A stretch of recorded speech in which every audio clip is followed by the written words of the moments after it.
Hello, everyone, and welcome. We are about to get started. So welcome to this beautiful, magical Monday. I hope you guys had a phenomenal weekend.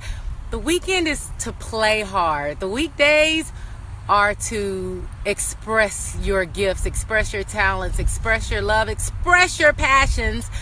And so I hope you enjoyed your weekend, but you want to get to the point where your weekdays feel like your weekends, where your weekdays, you're just as excited about Mondays as you are about Fridays.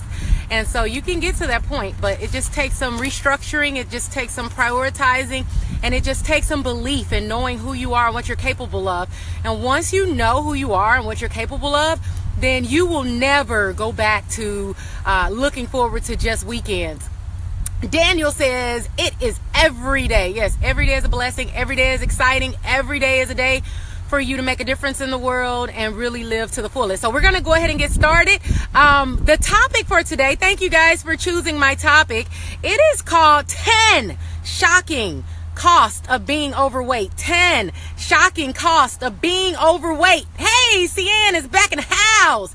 And here's the deal, guys. I don't care if you're personally overweight or not.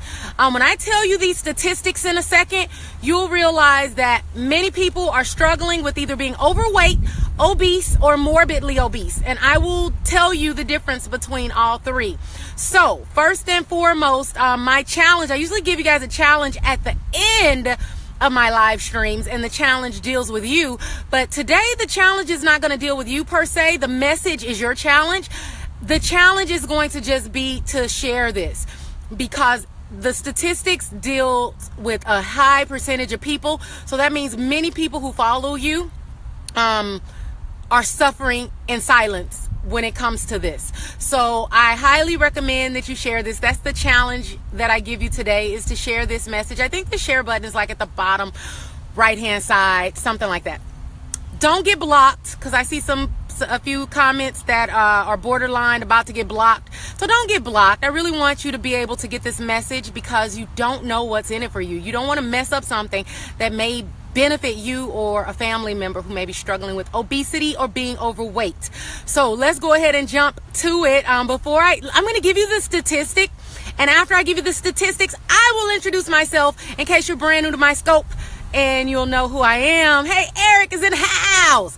All right, so here's the statistic. And like I said, this will make a big difference in either your life or someone special, someone you know. And this is a trip, guys. Let me tell you this. In my book, I talked about this statistic many years ago, and now the research has proven this statistic to be correct. And I'll tell you what it's forecasting for the year 2050. How old are you going to be in 2050? Are you going to still be around here in 2050? Well, I want you to still be alive in 2050. I want you to still be young in 2050. I want you to still look good in 2050. I want you to still be sexy in 2050. I want you to still have lots of energy in 2050. What will you be doing in 2050? How many years from now is 2050? We're in like 2017 right now. So here's the deal. Let me give you the statistics. All right, here's the statistics, and these are crazy statistics. Say that 3 times fast, and you'll be like, whoa, that's crazy. Let me give you the statistics. I'm going to put this up here while I give you guys these statistics in case you want to write them down. In case you want to write these statistics down. These are the current statistics, guys. 67% of Americans are overweight. If somebody has a free hand and can put that in the comments, that'll be great. 67% of Americans are overweight. 30% of Americans are obese. And 5% of Americans are morbidly obese. I'll say that one more time. 67% of Americans are overweight. 30% of Americans are obese. 5% of Americans are morbidly obese. Extreme, or morbidly just meaning extremely obese, basically one toe in the grave in a lot of those cases. So here's the deal. When I wrote my book, I don't know if it was like 6, 7, 8 years ago, something like that. I was writing in the book that in 2015, this is what I wrote in my book. I put in 2015, 65% of Americans are going to be obese. And now, right now, I put 65% Americans are going to be overweight. Now, the statistic is 67% of Americans are overweight. Now, guess what they are saying? The researchers are saying is about to happen in 2050. This is crazy. This is straight crazy, guys. They're predicting that in 2050, the year 2050, 50% of the population will be obese. Now, let me tell you why that's huge. The reason why that's huge is because I just said that they're predicting that in 2050, 50% of Americans will be obese. I didn't say overweight. There is a difference between overweight and obese. Obese that's more dangerous than just being overweight. That means you're standing in line for diseases. You're just straight standing in line. You're just like, here, what do you want to hand me? You want to hand me diabetes? Okay, great. You want to hand me heart disease? Okay, great. You want to hand me cholesterol issues? Okay, great. You're standing in line for a plethora of diseases when you are obese, especially if you're storing most of the fat in your belly fat, especially if most of it is belly fat. So this is no joke. Let me turn it around so you guys can, let me give you one more statistic, then I'll turn it around so we can talk about 10 things it's costing you. Because it's costing you something, baby. It is costing you something. You're not just going to be obese and overweight and morbidly obese and all it's costing you is just being overweight. No. It's costing you something financially. It's costing you something physically. It's costing you something emotionally. And now that I read those statistics to you, you can realize the fact that it's not a problem just for a handful of people. This is an issue on a massive scale. And it's just a trip because I keep seeing it get worse and worse and worse and worse. I'm not going to even talk about children because I'll do a specific separate live stream on children because I have so much to say on that topic. So I'm not going to even talk about and discuss children today. But I will say that it is no joke and the children are not going to get it corrected until the adults get it corrected. So we're going to talk about what these top 10 cost of being overweight, what it's costing you, what it's costing your friends, what it's costing your family. And after we talk about the cost, then we're going to talk about like what are people doing about it? Like what are some solutions that people are taking? What are some precautions people are taking to make sure that they don't fall into that category? And people who are already in that category, what are they doing? Are they doing things that's working or are they doing things that's a waste of time? So let's see. Hold on. All right, I'm back. All right, hold on one second. Hold on. All right, here I am. I'm back, guys. I hope that you guys are paying attention to this and you know how serious it is because this is no joke. It's affecting so many people. So I'm going to give you 10 shocking things and how it's affecting them right now, like not later, right now. The first way that it's affecting people, what is it costing them? Number one, numero uno, is it's costing them more money in gasoline. You may say, how on earth is it costing people more money in gasoline to be overweight? Well, it is. Let me tell you why. For every 100 pounds that is placed in a car, your fuel efficiency decreases by 2%. Okay? So for every 100 pounds that's in the car, your fuel efficiency decreases by 2%. So therefore, you're paying more for gas. The bigger you are, you are paying more for gas. It's really windy out here. Eric says, I'm listening because I want to help someone with this type of problem. And that's why I said this. I was like, I don't care if it's not affecting you personally. Everybody needs to be sharing this live stream because of the fact that because the percentage is so high, there's a big chance that 67% of the people who you share it with that follow you, 67% of them need this information, okay? So number one, it's costing them more money in freaking gas prices. That's crazy. The second thing is it's costing them more money in clothing expenses. More money in clothing expenses. This pees me off, guys. I'm talking ticks me off. You're constantly having to get more clothes to accommodate the new weight. Constantly having to get more clothes to accommodate the new weight. All I know is this. This is all I know. This is just common sense 101 to me. The way I look at it is, I'm not going to spend more money on bigger clothes. I'd rather spend that money on a personal trainer or spend that money on a nutrition coach. I'm not going to spend more money. Thanks for the shares, guys. I see those shares. I'm not going to spend more money on a bigger wardrobe. That makes no sense to me. But there's people who are doing that every day. There's people who in their closets, they have their old sizes in the closet. They have their current size in the closet. They have the bigger size in the closet because they yo-yo back and forth between sizes. There's people who are planning to go shopping this weekend because they're like, oh, I don't look good in any of my clothes. They don't fit. So I need a new wardrobe. That is bananas for you to keep spending money on bigger clothing. No, that is not the answer. The answer is, let me get this freaking fat off of my body because it's not serving me. It's not going to serve you in your purpose. It's going to pull you away from your purpose. It's going to pull you away from your energy. It's going to pull you away from being optimal in every area of your life. So why would you pay for something that's tearing you apart mentally, physically, and emotionally? Why would you keep putting money and dumping money into it, buying more clothes? It doesn't make sense. So that one gets me, that one gets me a little riled up, okay? So let's go to number 3. The third way it's costing you. The third way it's costing you is in medication. People are going to be spending money on medication because, like I said, as you gain weight, you are in line for more and more medical problems. And as you're in line for those medical problems, you're going to be prescribed drugs. You're going to be put on medication.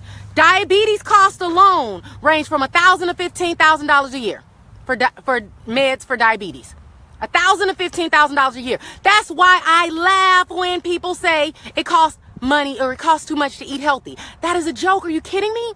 Do you want me to add up medical bills? Do you want me to add up medical prescribed drugs? Do you want me to add up medical visits? Do you want me to add up the true cost of being unhealthy? Because I promise you, I've never been prescribed a prescription drug in my life. I've never been prescribed a prescription drug in my life. So you can live a life that's free of drugs.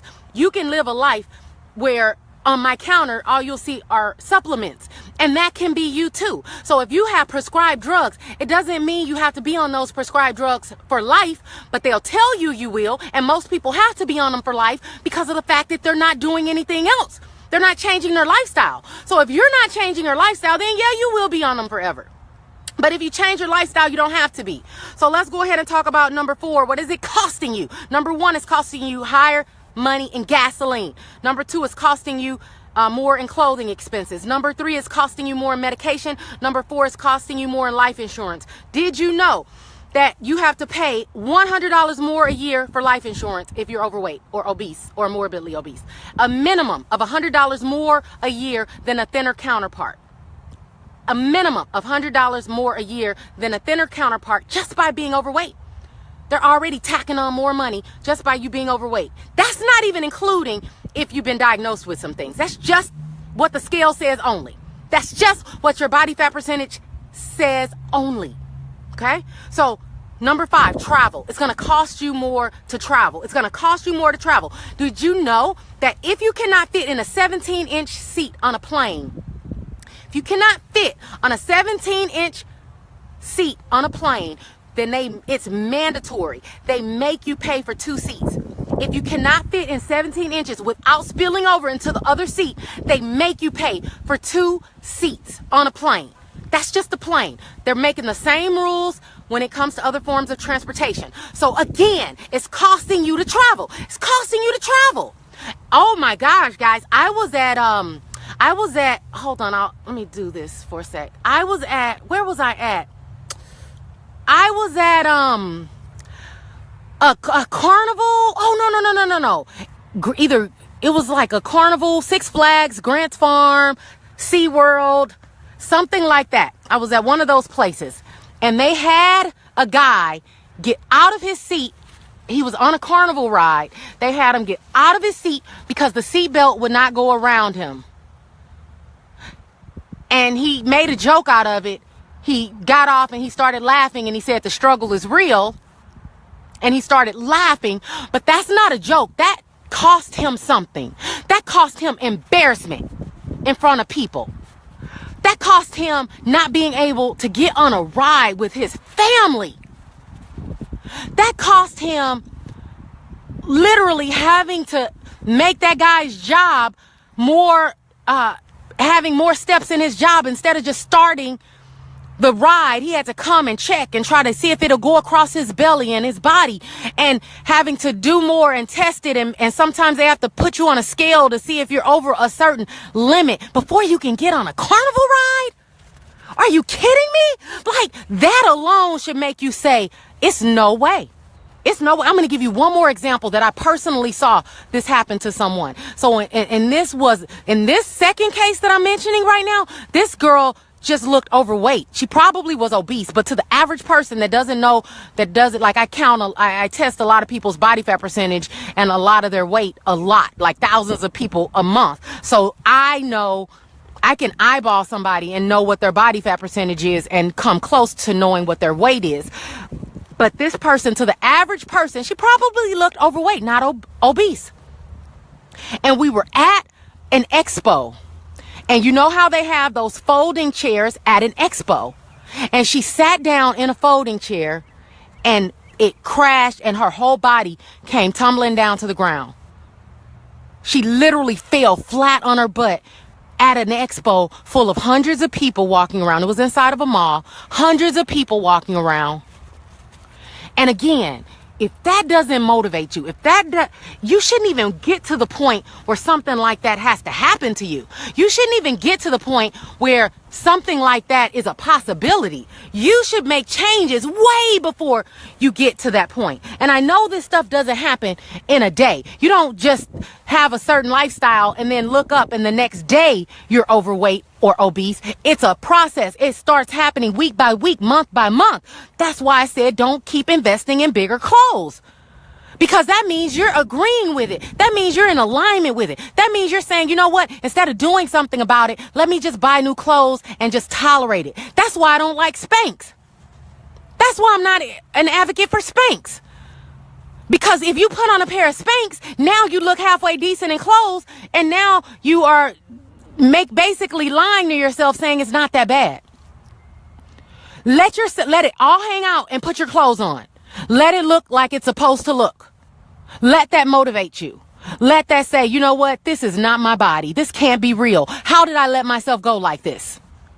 This can't be real. I need to do something about it right now. But you put on those Spanx and it makes you feel like it's okay. It's not that bad. Nobody notices as much then. So let's talk about number 6. Oh, guys, I got to talk about this stuff. I have to talk about this stuff. These are hard topics, but I have to talk about this. These are issues that people are dealing with. So here's the deal. Let's talk about the next one. Number 6 is food. Number 6 is food. We're talking about what it's costing you. Number 6 is food. Now, what do you mean by food? Well, basically, when you're paying for food, when you're buying food, you actually end up paying more money for food, because in a lot of cases you may have cravings. In a lot of cases you may be paying for food items. You may be paying for food items that are, what is the word? You may feel like you need certain foods to be healthy, to lose the weight. So you're paying more for food. Number 7, possible lost wages if you have to call in sick or if you have to be absent because you're not feeling good. Possible lost wages. You're losing money. Number 8, wear and tear on your muscles, bones, and joints. Let me say that again. Lots of wear and tear on your muscles, bones, and joints. Number 9. Higher funeral costs. Higher funeral costs. Larger caskets. Larger burial plots. So these are higher funeral costs that you have to pay, or your family members have to pay for on your behalf. And last but not least, 5-year reduction in life expectancy. Let me say that again. There's a 5-year reduction in life expectancy when you are overweight or obese. A 5-year minimum life reduction expectancy. And I'm going to throw this one in because I just heard about this one today and I'm like, you gotta be kidding me. This is unreal. This is unheard of. In this case, there was a lady who went to a nail salon and they charged her 70% more for her pedicure because she was overweight. And it went viral, so I don't know if you guys have ever heard about that, but they charged her 70% more because she was overweight. And when she asked why, or when she found out why, it was because they said that people who are overweight and obese and morbidly obese have been breaking their chairs. Again, it's a situation where they're damaging their chairs and they're having to buy new chairs more frequently because of being overweight and obese. Guys, here's the deal. That's it. Those are the 10 shocking costs of being overweight. And there's more. None of my lists are exhaustive. I just talk about the main ones. But here's the deal.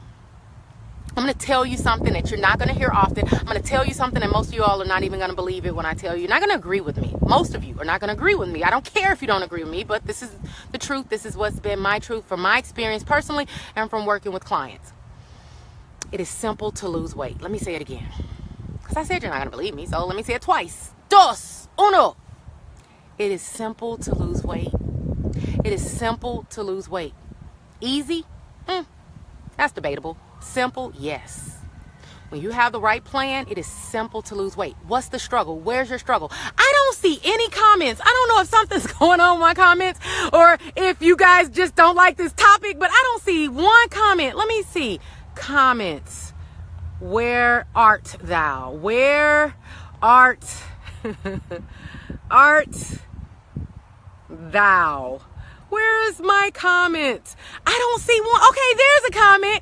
All right, so maybe they are working. Rashad is in the house and he says,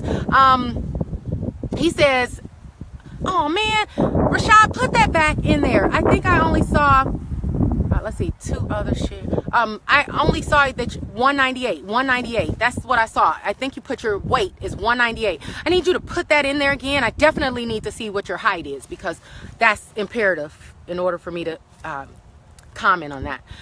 Eric says, just listening very, very, very carefully so I can stay encouraged. Estella says, I hear you, Joy. I hear you. Okay, well, good. I'm glad I'm not talking to no one. Like, I want to make sure that this message is being heard loud and clear because it is one near and dear to my heart. And so if you're late listening to this, make sure you go back and hear the replay because it can be life-changing, especially when you get an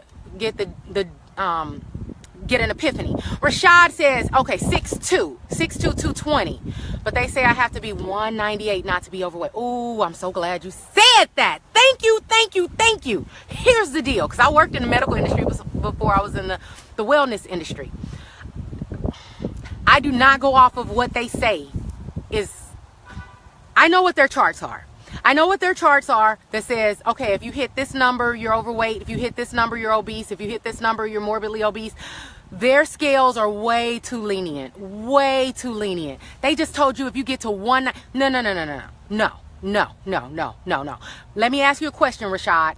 How much did you weigh when you looked in the mirror and you loved your body? When you looked in the mirror and you were like, ow, baby, I am sexy. Sexy, sexy, sexy machine on wheels. How much did you weigh? I don't care how old you were either. If you've never been to your desired weight, then just put you've never experienced your desired weight. But if you have, let me know how old you were and how much you weighed at that time. Eric says, I'm 6'2", 222 pounds. I'm not going over, but most of it is from my height. 6'5". I'm 6'5", 222 pounds. Okay. 6'5". I have some tall guys on here. 6'2", 6'5". I'm tall. I'm 5'9", so like I know I'm tall for a female, but you guys are tall. Estella says, I'm 5'2". How much should I be weighing? You are either a small, medium, or large body frame. So tell me how much, Estella, you weighed when you were I'm sorry, your clothing size when you loved your weight, when you loved what you saw in the mirror. What clothing size were you? That's for Estella. For Rashad, your question is, how much did you weigh when you loved your body? How much did you weigh? I'm waiting for you to answer that, Rashad. How much did you weigh?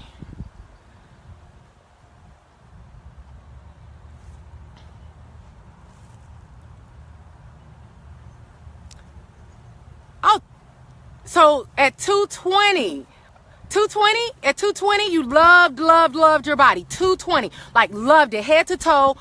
No, you didn't seem to have any body fat, or you being silly because I see all the laughing emojis. Rashad, you're messing with me right now. I want to know for sure. Estella, I was a medium. I was a medium when I loved my body. Now I'm a large. Yeah, large. And for your height, for your, yeah, you have too much fat on your body. Estella, you have too much fat on your body. Got to get rid of that fat. Got to get rid of that extra fat. Big time. You got to start now. Don't wait till it gets out of control. You got to start now. 37, so I'm not being too, you're being realistic. See, I have something for my clients. I have something for my peeps when they use that word realistic. I'm going to tell you something. When it comes to your health, when it comes to your body, when it comes to being optimal, there's no such thing as realistic. There's no such thing as realistic. You don't have to get to a certain age and say, well, based on the age that I am now, I'll just take this. No, not at all. There's no such thing as being realistic. Realistic is you better go for what's yours. You better go for your best, especially you, Rashad. You're going for optimal in all those other areas of your life. You're going for greatness. So how dare you, when it comes to your health, say, I'm not going to be picky. No. Wrong answer. Wrong answer. You're going to be picky because you will not settle in one area and go for greatness in another. Otherwise, settle when it comes to business, Rashad. Go settle in that area. You wouldn't think of it. You wouldn't dream of it because you know that that's not your desire. You know that that's not your best, and you know that you can't help the people you want to help if you settle. And it's the same thing with your body. It's the same thing with your health. You cannot help the amount of people who you need to help if you settle. And you say that I don't want to be picky. I'll just take this. No, you get what's yours. Nothing less. You get what's yours and nothing less. So I'll give you guys one tip before I get off of here. I'll give you all one tip because I can go too deep with this. This topic is way too heavy and has so many different directions. Simple, like it's simple, but I want to make sure that I give you all a tip. So I'll give you all my favorite tonic that each and every one of you should be on. That every one of you all that left a comment and told me your height and weight, based on your height and weight, each and every one of you need to be on this tonic. 2 things. Yeah, the truth. That's right. 2 things. You want to get warm water, or you're going to add 2 things to your warm water. Okay? The first thing that you're going to add to your warm water is a tablespoon of virgin coconut oil. Second thing you're going to add is 1/3 of a lemon. The phytonutrients and antioxidants from the lemon will give a boost to the medium chain triglyceride that is the virgin coconut oil. A medium chain triglyceride is a very unique kind of fat. It's the kind as you consume fat. So as you consume this fat, it actually releases fat from your system. I went from 285 to 208. I felt 208 was too small and been lifting to get where I'm at now. Now here's the deal. Because you bring up a very valid point. Depending on how you lose weight will determine how you look. Because I see some people with how they lose weight, you're right, they don't look good. It actually makes them look worse. So they may be losing weight, but they're looking worse. Or sometimes it's causing them to look older, or it's causing their skin to dry out, or it's causing their body to look. Okay, so you're halfway there, Estella, but you're missing the main secret ingredient. You're halfway there with the lemon and warm water, but you got to add the tablespoon of virgin coconut oil, and you need to drink it 3 times a day. Morning, around 7 o'clock, 10 o'clock, and 1 o'clock. Those are the 3 times a day you need to be drinking this. You drink this It's going to change your life. It's going to make that's why also when we have clients who lose weight, they don't have to get any type of surgery to tighten up their skin, because it naturally tightens up your skin. It naturally makes your face look radiant and younger. It naturally causes you, like I said, to release more stored fat and toxins. So it is really like the youth tonic. You know, they say the fountain of youth. That tonic I just gave you is the fountain of youth. It's nothing can top it. Out of everything I've ever seen and worked with and experimented with. And it's been used for centuries. It's not just a fad, okay? It's just a few celebrities that swear by it, that I guess their trainers or coaches told them about it and they know about it. What brand of virgin coconut oil? It has to be virgin coconut oil, number one. And there's a lot of brands I like. So I'm not going to make one specifically, but you can also post a picture. If you're in a grocery store, post a picture on my Facebook page and I'll say yay or nay to it. But most of the brands that are in health food stores are thumbs up. Can't go wrong. So anyway, it was something that I was just saying. Rashad. So you were mentioning how you didn't look as good. You didn't like your body, your look. The aesthetic of your look as you got down to that. So that's the key. How you lose weight is imperative. You can't just lose weight any old kind of way. I feel like I could tell when somebody walks past me and their diet is high animal protein and they're eating animal protein 6-7 times a day. They do not look healthy, because it's very taxing on the organs. It's very taxing on your adrenals. It's very taxing on your liver to process and digest and assimilate that all that high fat from that animal protein. So most Americans they consume way too much animal protein. They consume way too much. So anyway, I call them meatheads. I'm like, the meatheads, if that's your method of eating to lose weight, to get rid of carbs and just eat meat all the time, then yeah, you're not gonna look good as you lose weight that way. So that's not optimal. But if you eat lots of high water-based foods, high plant-based foods, you will look amazing as you lose weight. I'm talking absolutely amazing. I've seen it over and over. Yeah, I call them meatheads. I say it over and over and over again. So it is all about how you lose it. And so keep doing the weights so that you can keep building your muscle. Guys have more muscle than women. And all right, get ready for your Bible study session, Eric. Thanks for joining. And so keep doing your weight training, but also add in HIIT. You definitely want to do high intensity interval training. It is a must. Versus cardio. Some people think that, especially if they do weight training, they think to alternate that with lots of cardio, long cardio, and you'll get way more benefits and look better. Your physique will look much better if you meshed that with intermittent high intensity interval training. Big key. That's huge. That is huge as far as getting results really quickly to make you look and feel amazing. So that's really it, guys. I'm done. This was a good topic. I thank you for joining me. You had good questions, good responses, good comments. So thanks a million. Enjoy the rest of this magical Monday. I'll see you all here tomorrow. You can catch me every day, Monday through Friday, here on live stream, baby. Talking about all things mindset, all things body. Again, if you're new, I'm Joy, certified personal trainer, certified synergistic kinesiologist, certified sports nutrition coach, author of a book called R3 Diet, which stands for Reverse, Retrain, Rebuild Your Body and Mind, and a speaker to the masses. Have a good magical Monday, guys. Bye.